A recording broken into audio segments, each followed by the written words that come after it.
Hello everyone. Hi, this is Saurabh Raina. इस video में हम बात करेंगे methods of purification of organic compound. तो ये जो वीडियो है ये मैंने एनसीईआरटी बेस्ड वीडियो बनाया है।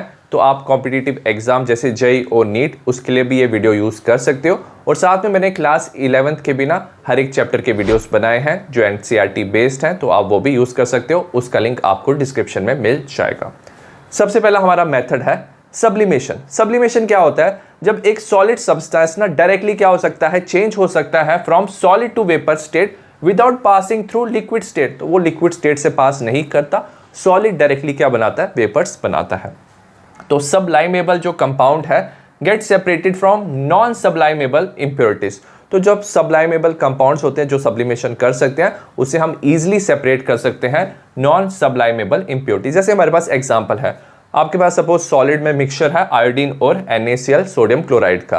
तो अगर आप हीट करोगे ना तो आयोडीन के वेपर्स बन जाएंगे। तो आप आयोडीन को क्या कर सकते हो, इजीली सेपरेट कर सकते हो और नीचे जो सॉलिड है NaCl बच जाएगा। सेकेंड मेथड है क्रिस्टलाइजेशन। ये भी एक काफी कॉमन मेथड है for purification of compound. It is based on the difference in the solubility of the compound and it's impurity. जो कंपाउंड और जो इम्प्योरिटी है ना उनकी जो सॉल्युबिलिटी है वो डिफरेंट होती है सूटेबल सॉल्वेंट में। The impure compound is dissolve in a solvent. हम क्या करते हैं, हमारे पास जो इम्प्योर कंपाउंड होता है उसे हमें प्योर करना है, उसे हम सूटेबल सॉल्वेंट में डिसॉल्व करते हैं which is sparingly soluble at room temperature. Room temperature में ना वो कम सॉल्युबल होता है but appreciably soluble at high temperature. जैसे जैसे हम टेम्परेचर ज्यादा करते हैं ना उसकी सॉल्युबिलिटी भी क्या होती है, बढ़ जाती है। तो इम्प्योर कंपाउंड हाई टेम्परेचर पे सॉल्युबल होता है। The solution is concentrated to get a nearly saturated solution. तो जैसे हम टेम्परेचर इंक्रीज करते हैं ना तो हम सॉल्वेंट में क्या करते हैं, इम्प्योर कंपाउंड डालते हैं, उसे मिक्स करते हैं और एक सैचुरेटेड सोल्यूशन बना लेते हैं हाई टेम्परेचर पे। उसके बाद क्या करते हैं, हम कूलिंग करते हैं सोल्यूशन की। Pure compound crystallise out and is remove by filtration. तो धीरे धीरे हम क्या करते हैं, जो हमारे पास सैचुरेटेड सोल्यूशन था हाई टेम्परेचर पे उसे कूल डाउन करते हैं। और जैसे हम कूल डाउन करते हैं ना जो प्योर कंपाउंड था ना उसके क्रिस्टल्स बन जाते हैं और उसे हम सेपरेट करते हैं बाय फिल्ट्रेशन। तो फिल्टर पेपर से आप उसके क्रिस्टल्स को सेपरेट कर सकते हो। द फिल्ट्रेट मतलब जो रिमेनिंग लिक्विड बच गया इसे मदर लीकर भी कहते हैं। It contain impurities. तो उसमें ना इम्प्योरिटीज प्रेजेंट होती है जो रिमेनिंग लिक्विड होता है और स्मॉल क्वांटिटी ऑफ कंपाउंड भी प्रेजेंट हो सकता है। If the compound is highly soluble in one solvent, suppose जो कंपाउंड है एक सॉल्वेंट में वो ज्यादा सॉल्युबल है, very little in another solvent, और दूसरे सॉल्वेंट में वो कम सॉल्युबल है, crystallisation can be satisfactorily carried out in mixture of these solvent. तो हम ना मिक्सचर ऑफ दीज सॉल्वेंट से भी हम क्रिस्टलाइजेशन करते हैं।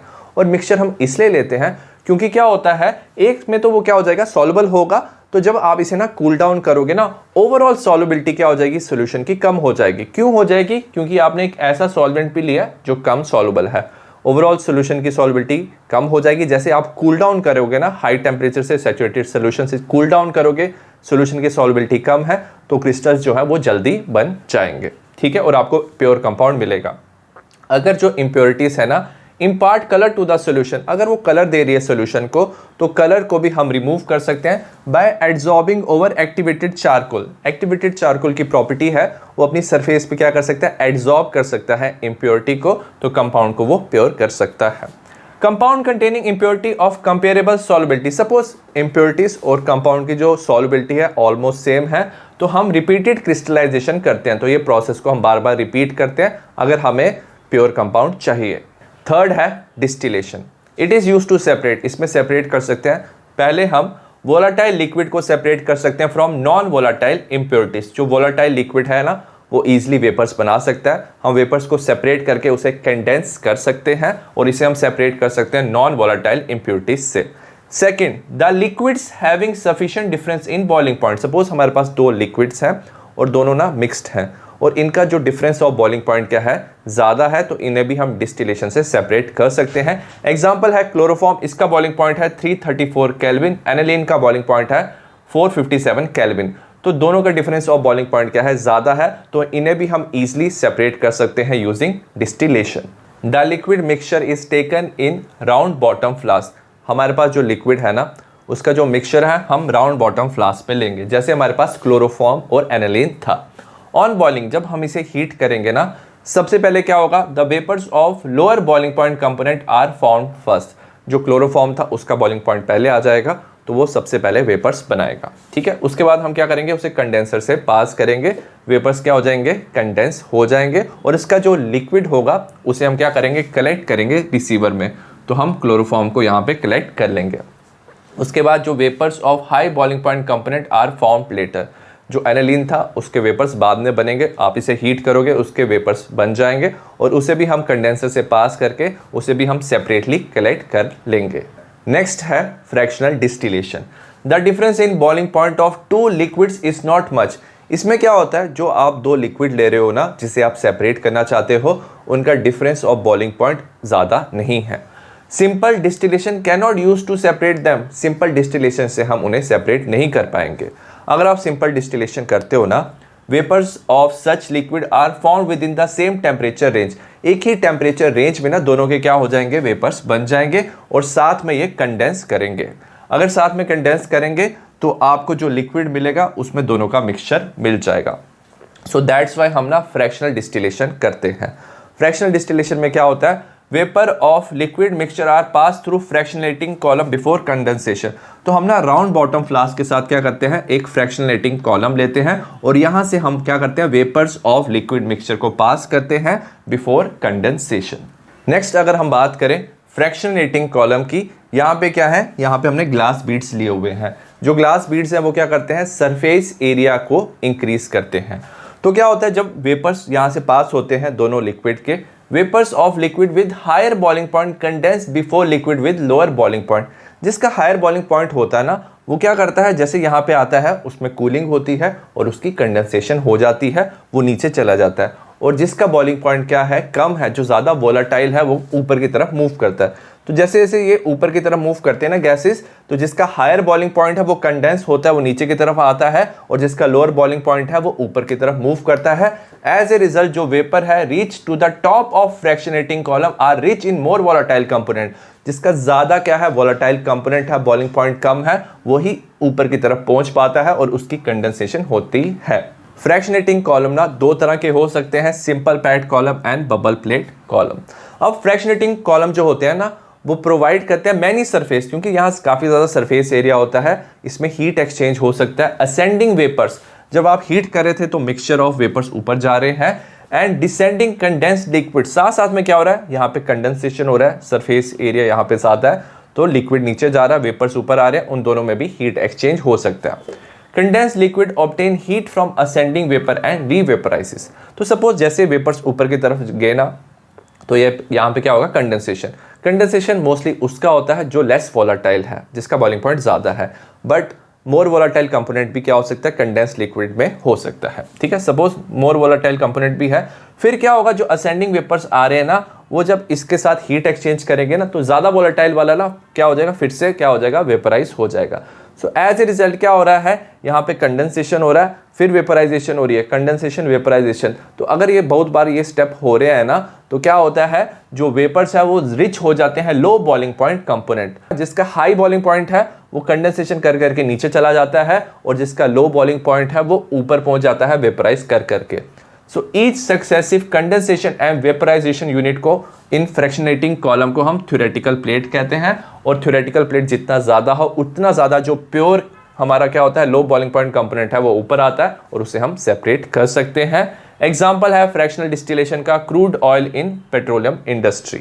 नेक्स्ट है डिस्टिलेशन अंडर रिड्यूस प्रेशर। इसमें हम प्यूरिफाई करते हैं liquid having very high boiling point. जिस लिक्विड का काफ़ी ज़्यादा हाई बॉइलिंग पॉइंट है और वो डिकम्पोज करता है एट, मतलब उस बॉइलिंग पॉइंट पे, और बिलो देयर बॉइलिंग पॉइंट, तो उस लिक्विड को हम सेपरेट करते हैं।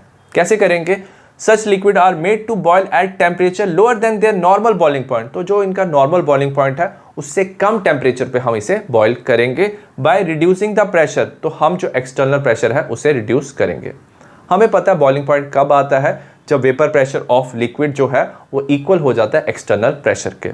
तो अगर आपने एक्सटर्नल प्रेशर को रिड्यूस कर दिया तो कम वेपर्स पे भी ये क्या हो जाएगा, इसका बॉइलिंग पॉइंट आ जाएगा, तो लोअर टेम्परेचर पे बॉइलिंग पॉइंट आ जाएगा और ये डिकम्पोज नहीं होगा। तो हम क्या कर सकते हैं, वैक्यूम पंप से एक्सटर्नल प्रेशर को हम कम करते हैं ताकि ये लोअर बॉइलिंग पॉइंट इसका आ जाए। एग्जाम्पल है glycerol can be separated from spent lie in soap industry. जब हम सोप बनाते हैं उसे स्पॉनिफिकेशन प्रोसेस कहते हैं। फैटी एसिड प्लस अल्कली से ना 100 प्लस ग्लिसरॉल बनता है। तो वो जो लिक्विड होता है जिसमें ग्लिसरॉल प्रेजेंट होता है उसे हम स्पेंट लाई कहते हैं। तो स्पेंट लाई से ना ग्लिसरॉल को सेपरेट कर सकते हैं using distillation under reduce pressure. तो रिड्यूस प्रेशर से इसका क्या होगा, बॉइलिंग पॉइंट कम हो जाएगा और इसके वेपर्स को हम ईजिली सेपरेट कर पाएंगे। नेक्स्ट है steam distillation. Separate substance which are steam volatile. हम उस सब्सटेंस को सेपरेट करते हैं जो क्या है, स्टीम वोलाटाइल है, मतलब वो स्टीम के साथ ना वेपर्स बना सकता है। इमिसिबल विद वाटर, बट ये जो सब्सटेंस है ना, जब आप क्या करोगे, इसे कंडेंस करोगे ना, तो वाटर और ये जो सब्सटेंस है इमिसिबल है, ये आपस में डिसॉल्व नहीं होंगे, तो आप इजीली इन दोनों को सेपरेट कर सकते हो। Contain non volatile impurity. अब इस सब्सटेंस में नॉन वोलाटाइल इम्प्योरिटीज होनी चाहिए, क्योंकि ये तो वेपर्स बना लेगा, वेरस जो इम्प्योरिटीज है वो पीछे रह जाएंगी और आप इसे सेपरेट कर लोगे। Steam from steam generator. अब हम क्या करेंगे, यहाँ से स्टीम लेंगे, यहाँ पे वाटर है, यहाँ से स्टीम है, pass through a heated flask containing liquid. तो यहाँ पे फ्लास्क है जहाँ पे लिक्विड है, तो इसके वेपर्स यहाँ पे गए, अब इसके वेपर्स आए, सो एज ए रिजल्ट दोनों के वेपर्स क्या होंगे, यहाँ पे कंडेंसर पे जाएंगे। So mixture of steam and volatile component condense, यहाँ पे कंडेंस होंगे, हमें लिक्विड मिलेगा, क्योंकि ये इमिसिबल है ना, तो क्या होगा, लिक्विड नीचे होगा, वाटर ऊपर हो जाएगा। Separated from water using separating funnel, तो सेपरेटिंग फनल से हम दोनों को सेपरेट कर लेंगे। स्टीम डिस्टिलेशन ना हम उन लिक्विड के लिए करते हैं जिनका क्या होता है, हाई बॉइलिंग पॉइंट होता है और वो डिकम्पोज हो सकते हैं, तो हम ना लो टेम्परेचर पे उसे बॉइल कर सकते हैं। सपोज हमारे पास जो ऑर्गेनिक लिक्विड है इसका वेपर प्रेशर P1 है, वाटर का वेपर प्रेशर था P2 और एटमॉस्फेरिक प्रेशर इज P। तो जब बॉइलिंग पॉइंट आता है ना, तो क्या होता है, यहाँ पे वाटर के वेपर्स जाएंगे, लिक्विड के वेपर्स होंगे, तो ओवरऑल दोनों का जो वेपर का प्रेशर होगा वो किसके इक्वल हो जाएगा, सोल्यूशन का P1 प्लस P2। अगर वो हो गया एटमॉस्फेरिक प्रेशर के इक्वल तो बॉइलिंग पॉइंट आ जाएगा। ठीक है, तो लिक्विड का प्रेशर था और वाटर ने भी क्या किया, प्रेशर में कंट्रीब्यूशन दिया। सो एज ए रिजल्ट क्या हो जाएगा, जो लिक्विड है ना वो कम वेपर्स पे भी क्या कर सकता है, बॉईल कर सकता है, क्योंकि वाटर ने भी अपना वेपर प्रेशर से कंट्रीब्यूशन दिया और इसे इक्वल कर दिया एटमॉस्फेरिक प्रेशर से। तो जो ऑर्गेनिक लिक्विड है वो वेपराइज कर सकता है at lower temperature than its boiling point. ठीक है, तो ये जो सब्सटेंस बॉयल होना चाहिए ना, मिक्सचर, ये होना चाहिए 373 केल्विन और बिलो टेम्परेचर। एग्जांपल है एनिलीन को आप वाटर मिक्सचर से सेपरेट कर सकते हो, तो एनिलीन वाटर का मिक्सचर बना के बाद में आप एनिलीन को सेपरेट कर सकते हो। नेक्स्ट है डिफरेंशियल एक्सट्रैक्शन।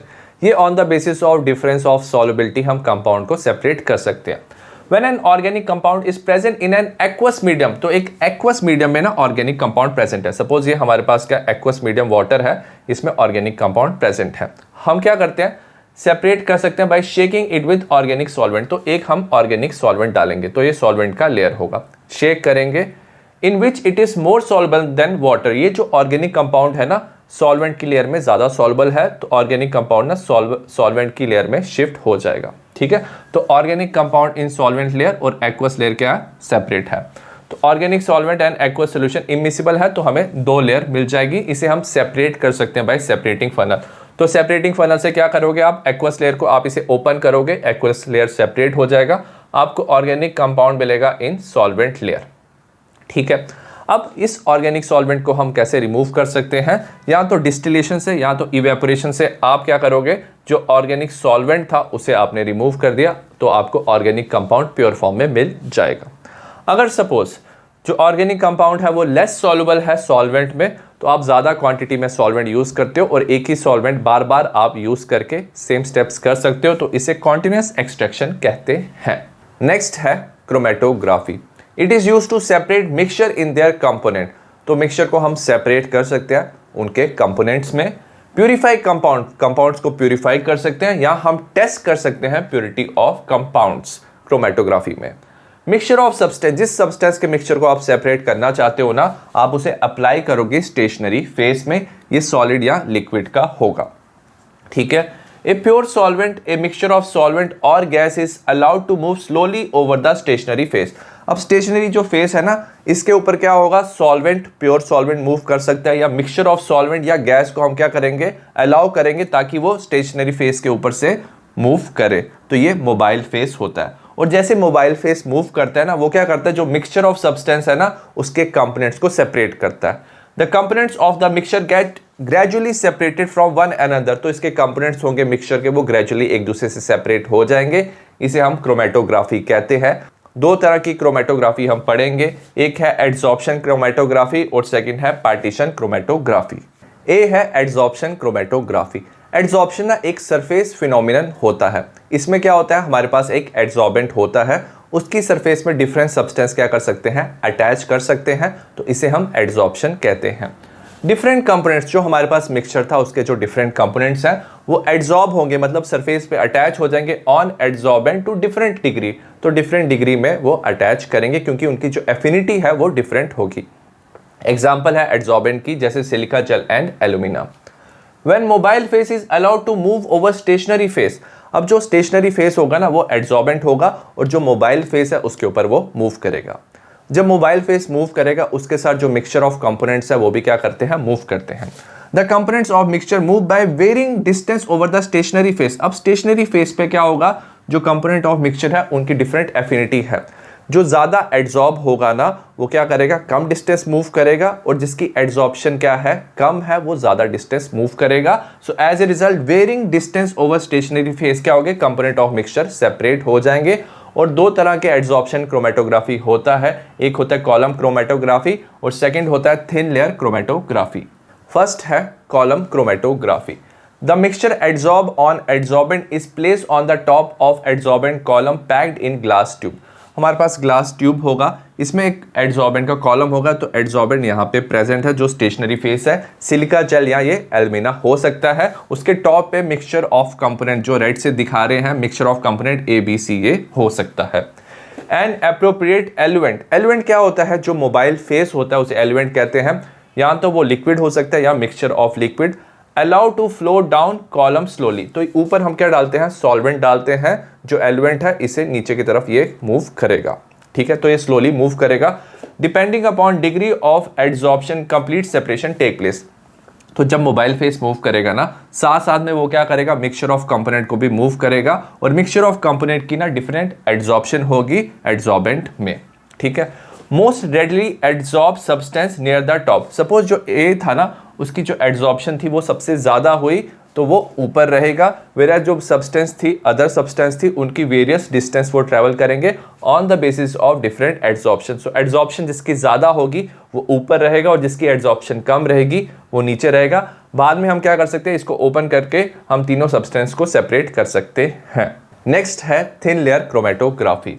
ये another type of adsorption chromatography है। Separation of substance of a mixture, तो मिक्सचर में जितने भी सब्सटेंस है उसे हम सेपरेट करते हैं over a thin layer of an adsorbent. एक थिन लेयर ऑफ एड्सॉर्बेंट होता है कोटेड ऑन ग्लास प्लेट, तो ग्लास प्लेट के ऊपर thin layer of adsorbent present होता है जो एज ए स्टेशनरी फेस काम करता है, और इसी पे क्या होता है, जो सब्सटेंस है वो सेपरेट होती हैं। जो थिन लेयर है ना ये 0.2 मिलीमीटर थिक होता है ऑफ एड्सॉर्बेंट। एड्सॉर्बेंट क्या हो सकता है, सिलिका और एल्यूमिना होता है ओवर ग्लास प्लेट। तो ग्लास प्लेट के ऊपर सिलिका या एल्यूमिना की लेयर प्रेजेंट होती है। इसे हम थिन लेयर क्रोमेटोग्राफी प्लेट और TLC प्लेट भी कहते हैं, और इसे हम क्रोमा प्लेट भी कहते हैं। The solution is applied as small spot. अब जो सोल्यूशन है ना जिसे हमें सेपरेट करना है उसे हम एज ए स्मॉल स्पॉट क्या करते हैं, अप्लाई करते हैं about 2 centimetre above one end of TLC plate. तो ये TLC प्लेट है, इसके 2 सेंटीमीटर अबव हम इसे as a small spot sample को हम अप्लाई करते हैं। The glass plate is placed in a close jar, इसे हम क्लोज जार में क्या करते हैं, प्लेस करते हैं कंटेनिंग द एलुएंट। जो एलुएंट होता है इसमें हम प्लेस करते हैं, नीचे क्या होता है, सॉल्वेंट होता है जो ऐसे मोबाइल फेस प्रेजेंट होता है। एलुएंट राइज अबव द प्लेट, अब जो एलुएंट है वो ऊपर राइज करेगा बिकॉज ऑफ कैपिलरी एक्शन, और वो क्या करेगा, जो ये सब्सटेंस है इसके मिक्सचर को आगे मूव करेगा, and on the basis of ये एड्सॉर्प्शन ये सेपरेट हो जाएगा। The component of mixture move up along eluent, जो कंपोनेंट है ना मिक्सचर के वो एलुएंट के साथ क्या करेंगे, ऊपर मूव करेंगे। डिफरेंट डिस्टेंस, क्योंकि उनकी एड्सॉर्प्शन डिफरेंट है, वो डिफरेंट डिस्टेंस ट्रेवल करेंगे depending upon degree of adsorption. Relative adsorption express as RF factor. अब जो बहुत सारे कंपोनेंट है उनके जो रिलेटिव एड्सॉर्प्शन है एक दूसरे से अगर आप कंपेयर करेंगे उसे हम RF फैक्टर से कंपेयर कर सकते हैं, जिसे हम रिटार्डेशन फैक्टर भी कहते हैं। सपोज हमारे पास सिर्फ एक कंपोनेंट है, ऐसे बहुत सारे कंपोनेंट सेपरेट हुए होंगे, हम एक कंपोनेंट की बात करेंगे, उसका RF फैक्टर हम कैसे कैलकुलेट करेंगे, distance move by the substance from the base line. तो बेस लाइन से सब्सटेंस कितना डिस्टेंस ट्रेवल किया है इसे x से रिप्रेजेंट करेंगे, divided by distance move by the solvent from the base line. जो बेस लाइन है वहां से मैक्सिमम डिस्टेंस कितना सॉल्वेंट ट्रेवल किया है, इसे हम RF फैक्टर कहते हैं। अगर एड्सॉर्प्शन ज्यादा होगी ना, क्यों RF फैक्टर क्या होगा, कम होगा, क्योंकि वो कम डिस्टेंस ट्रेवल करेगा। Spots of coloured compounds are visible on TLC plate. अगर हमारे पास कलर्ड कंपाउंड्स हैं तो इजीली आप उसे ना डिटेक्ट कर सकते हो TLC प्लेट में।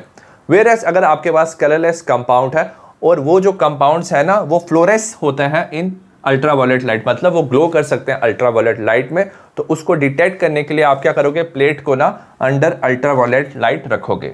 अनदर डिटेक्शन टेक्निक है, जो प्लेट है उसे हम प्लेस कर सकते हैं jar containing few crystal of iodine.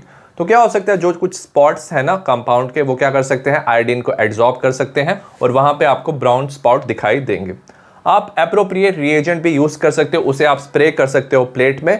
जैसे डिटेक्शन ऑफ अमीनो एसिड के लिए आप निनहाइड्रीन सोल्यूशन डाल सकते हो, उसे स्प्रे कर सकते हो, जिससे आपको डार्क पर्पल कलर दिखेगा। सेकेंड है पार्टीशन क्रोमेटोग्राफी। ये एड्सॉर्प्शन क्रोमेटोग्राफी से डिफरेंट होता है। एड्सॉर्प्शन क्रोमेटोग्राफी में क्या होता है, जो हमारे पास स्टेशनरी फेस है उसमें एड्सॉर्प्शन होता है, बट जो पार्टीशन क्रोमेटोग्राफी है ना, इसमें क्या होता है, जो मिक्सचर के कंपोनेंट्स है ना उनकी एफिनिटी दोनों से होती है। मोबाइल फेस और स्टेशनरी फेस दोनों से एफिनिटी होती है। On the basis of this वो क्या होते हैं, सेपरेट होते हैं। It is based on continuous differential partitioning of components of a mixture. जो कंपोनेंट्स है मिक्सचर के वो सेपरेट होते हैं between stationary and mobile phase, क्योंकि दोनों की तरफ क्या होती है, उसकी एफिनिटी होती है। अगर स्टेशनरी फेस की तरफ एफिनिटी है कंपोनेंट की तो वो कम डिस्टेंस ट्रेवल करेगा, और अगर मोबाइल फेस की तरफ एफिनिटी है तो वो ज़्यादा डिस्टेंस ट्रेवल करेगा कंपोनेंट ऑफ मिक्सचर। इसमें एग्जाम्पल है पेपर क्रोमेटोग्राफी। इसमें हम स्पेशल क्वालिटी पेपर लेते हैं जिसे हम क्रोमेटोग्राफी पेपर कहते हैं। Chromatography paper contain water trapped in it. तो इसमें क्या होता है, जो वाटर के मॉलिक्यूल्स हैं इसमें ट्रैप होते हैं, वो एज ए स्टेशनरी फेस काम करते हैं। The strip of chromatography paper spotted at the base. तो इसके बेस में क्या कर देते हैं, हम स्पॉट लगा देते हैं, जो क्या होता है, सोल्यूशन ऑफ द मिक्सचर। जो मिक्सचर हमने सेपरेट करना है उसका सोल्यूशन का एक छोटा सा हम स्पॉट डाल देते हैं। It is suspended in a suitable solvent. इसे हम एक सुटेबल सॉल्वेंट में डाल देते हैं और मिक्सचर ऑफ सॉल्वेंट में डालते हैं, जिसे मोबाइल फेस कहते हैं। तो मोबाइल फेस क्या करेगा, मूव करेगा, साथ में इस स्पॉट को भी मूव करेगा। The solvent rise up the paper by capillary action. जो सॉल्वेंट है वो ऊपर मूव करेगा on the basis of capillary action, साथ में वो स्पॉट को भी मूव करेगा। The paper retain different components. अब पेपर में डिफरेंट कंपोनेंट आ जाएंगे according to differing partition in two phase. दोनों फेस में क्या है, अट्रैक्शन है, मोबाइल फेस स्टेशनरी फेस में, तो कंपोनेंट्स क्या करेंगे, वैसे ही डिवाइड करेंगे on the basis of affinity, तो उनकी पार्टीशनिंग हो जाएगी। और जो हमें पेपर स्ट्रिप मिलेगा विद ऑल द कंपोनेंट्स उसे हम क्रोमेटोग्राम कहते हैं। अगर जो कंपोनेंट्स है ना वो कलर्ड है तो ईजिली वो विजिबल है एट डिफरेंट हाइट पे आपको कंपोनेंट्स दिख जाएंगे। बट अगर कंपोनेंट्स ना कलरलेस है तो उसके लिए हम क्या कर सकते हैं, यूवी लाइट यूज कर सकते हैं, या हम स्प्रे कर सकते हैं सूटेबल रिएजेंट।